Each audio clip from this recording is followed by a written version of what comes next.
tahun kalau bangun baru. Kalau kita mau cetak sawah 2 juta, ya perlu waktu 5 tahun, 7 tahun. Tapi yang optimalisasi setahun kelar, bisa. Ya, saya udah belajar cepat. Saya ini bukan pertanian, tapi cepat belajarnya. Maklum dulu masih kecil suka makan ikan, jadi cerdas. Nah, itu. Ya, anak-anaknya jangan lupa kasih makan ikan, biar cerdas. Jadi saudara, luas tanam kita 10 juta. Luas tanam, sawah yang tak ada hujan, yang sekali panen. Cari-cari ketemu 2 juta. Ada 2 juta sawah yang sekali panen. Nanti pabrik-pabrik padi penuh. Tadi saya dengar, jangan impor, jangan impor, jangan impor. Nyindir saya mantan Mendak ya. Nah, Anda nih yo, impor jagung, impor apa lagi? Ya pokoknya impor lah. Yang memutuskan itu saya baru tahu Menko, ya.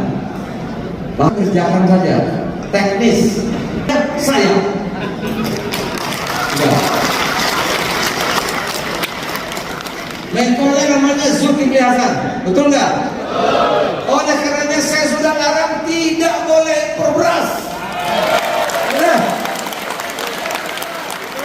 kalau enggak nanti sekarang ini loh, tidak impor beras lagi dan enggak boleh. Setuju nggak? Karena kewenangannya Menko, melarang impor itu Menko. Jadi tidak impor jagung lagi untuk ternak.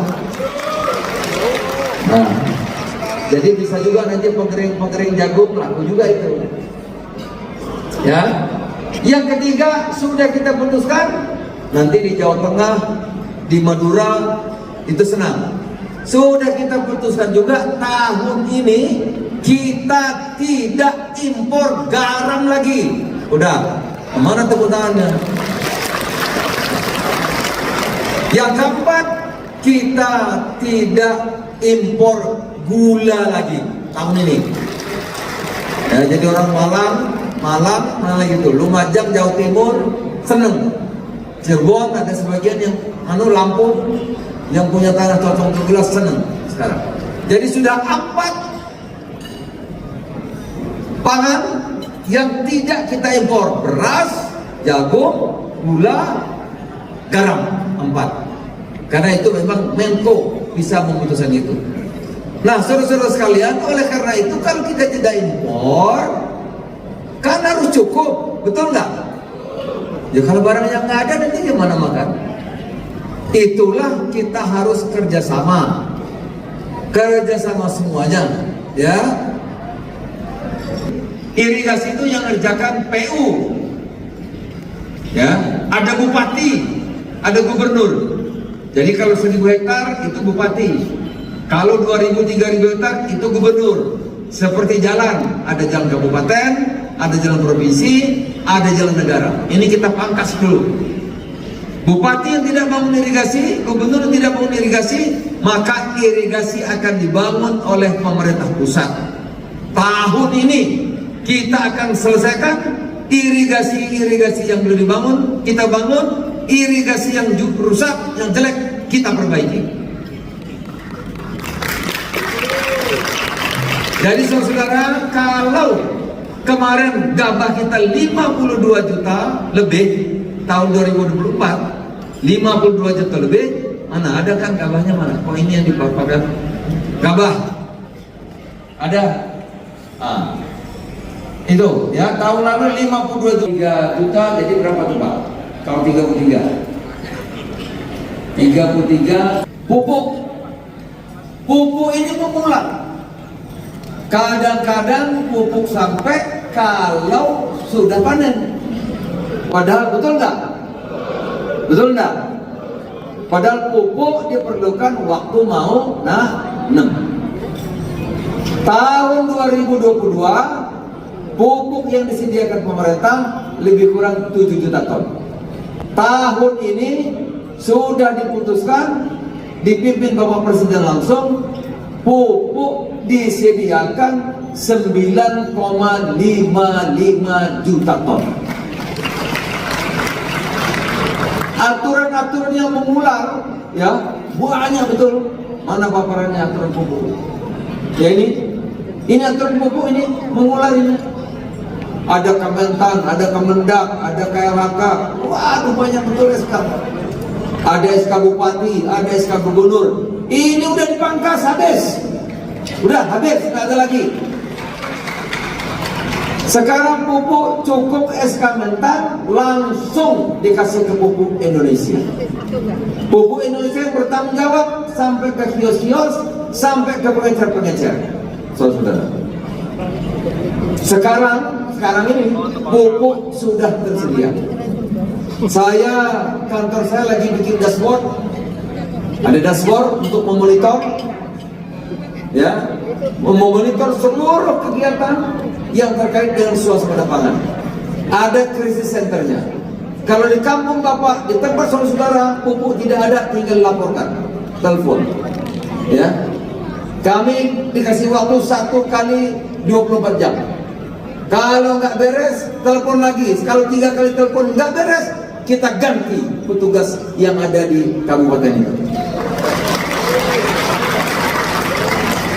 Dimonitor, ya. Enak sekarang ada Menteri Koordinator Pangan, betul nggak? Ya, tapi mesti kerja keras bareng-bareng. Jadi pupuk yang tadi sudah kita bereskan. Yang ketiga, saudara-saudara, kita juga selesaikan penyuluhan. Nah, ini penyuluhan penting. Sekarang penyuluh di daerah jadi administrasi. Karena itu penyuluh nanti akan ditarik ke pusat, menjadi ASN pusat, pegawai pusat, yang sekarang jumlahnya 37 juta. 37.000 akan ditambah. Nanti sekarang kita berharap nanti penyuluh itu tiap desa 1. Karena penyuluh itu nanti akan dipakai, dimanfaatkan untuk pertanian padi, untuk hortikultura, juga untuk perkebunan rakyat. Perkebunan rakyat. Apa itu perkebunan rakyat? Kalau perkebunan sawitnya besar, harga bagus, yang untung bos-bos. Betul nggak? Tapi kalau perkebunan rakyat, itu rakyat yang untung. Apa itu? Kopi, kelapa, coklat, cengkeh, ya, buah-buahan. Itu sekarang. Kalau dulu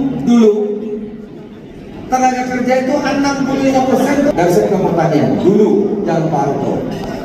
Sekarang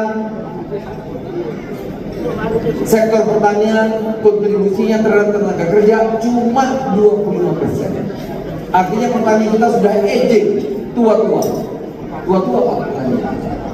Kenapa? Nggak menarik. Waktu musim tanam pupuk telah, airnya rugi. Jadi bapak saya bilang, ayah saya ini masih terngiang waktu saya usia 6 tahun.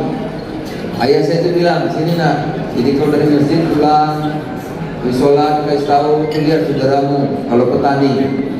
Kenapa ya? Tuh, habis subuh udah ke ladang. Subuh udah ke ladang. Gelap baru pulang. Makan bawa rantang. Kebunnya luas, sawahnya luas. Begitu bapak saya, kebunnya berkurang banyak. Tinggal nggak sampai separuh. Ladang sawahnya juga nggak sampai separuh. 5.500. Bukan naik harga itu sering. Tapi yang paling penting, petani bisa terima 6.500 itu perintah Bapak Presiden. Petani bisa terima 6.500 harga gabah. Itu yang paling penting, poin pentingnya. Oleh karena itu, saya pesan betul hari ini Pak Tarto dan Pak Wahyu Kabulok, karena si penggilingan rakyat kata Pak Tarto tadi ada 60.000. Oh, banyak itu. Kerja sama Bulog, berasnya dibeli Bulog, dengan catatan pabriknya beli gabahnya 6.500. Kok diam kan? Siap tak? 6.500. Nanti Bulog pergi beli berasnya, berunding. Memang pemerintah sudah memutuskan 12.000. Tapi tadi ada yang bilang, Pak, kalau di gudang Bulog, kor kami, berunding tuh.